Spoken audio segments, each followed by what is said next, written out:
Hello, my friends. It's Kelsey, and I'm here to offer a little embodiment tip for your day, week, month, life, wherever it fits in and makes sense for you. But before I do that, let's actually just take a breath together. Even though I can't see you, I can feel and trust wherever you are, whoever you are, that we can connect with breath, even if it's not at the same moment. So let's inhale together.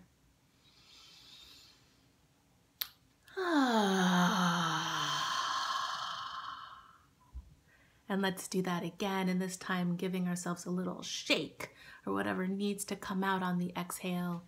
Inhaling. Wow.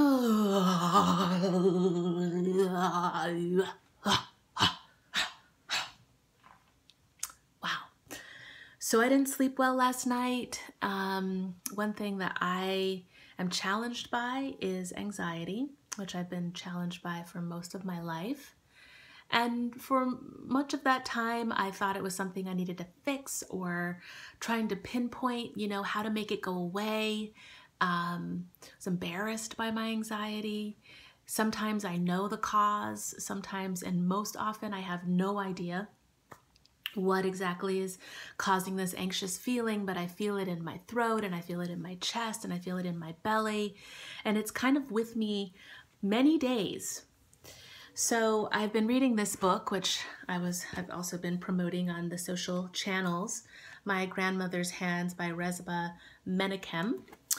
And, he mentioned something that just makes a lot of sense to me, which is intergenerational anxiety.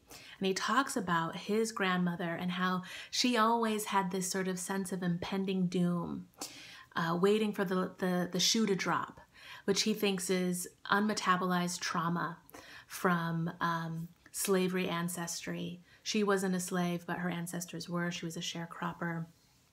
And that makes a lot of sense to me, these traumas on both sides of my family, my black side as well as my white side, the things that we haven't processed or, as he says, metabolized, worked through the body, that kind of get compressed in there. So you have that on top of all of the stimulation from living in this vibrant and chaotic world. The stimuli that's coming at us from our phones, from screens, from billboards, from other bodies, right? And so the body is like this big antenna that's picking up on all of these signals, as well as the signals from our own DNA. So how do we work with that? And one thing that I really have found to be beneficial for my practice is breathing, which seems so simple, and yet we don't do it very often. Well, we do it all the time, but with intention, with mindfulness. And yesterday when I was teaching, one of my students said something that was really lovely, and he said that,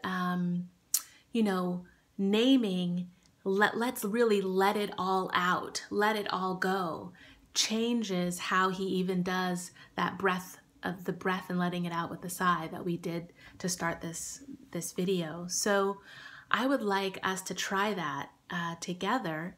And on the exhale, just really let yourself have the exhale, have the sigh, have any kind of movement or moan or whatever wants to be released. And I'll do it with you so you won't feel alone or silly. Though the secret is the more you do it, the less silly you feel. So let's try that. Inhaling.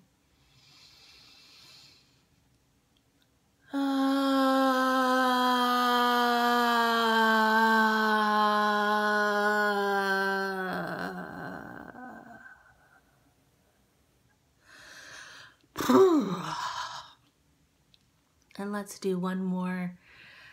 And really, when I do this for myself, I do it as often as I need to. But we'll do one more together.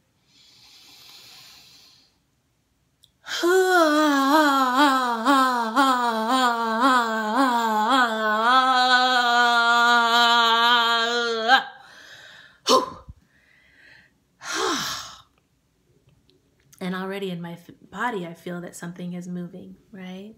It doesn't necessarily mean it's going to go away, but there's a sense of taking care of, like, oh, I see you, I feel you, I know you're here, and let me just breathe a little bit of space into this area. So please take that, use it, however, wherever you can. And you might find that once you start letting yourself let it all out, that you're able to do that more frequently.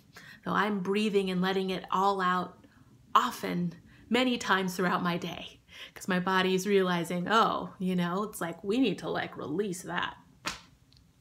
So for more embodiment tips or to connect with me, workshops and classes, check out my website, kelseyblackwell.com. You can also read my blog where I talk about the body and race and dating and having curly hair and all of that stuff on my blog, The Marvelous Crumb. Thank you for watching, and hope to see you in real life soon.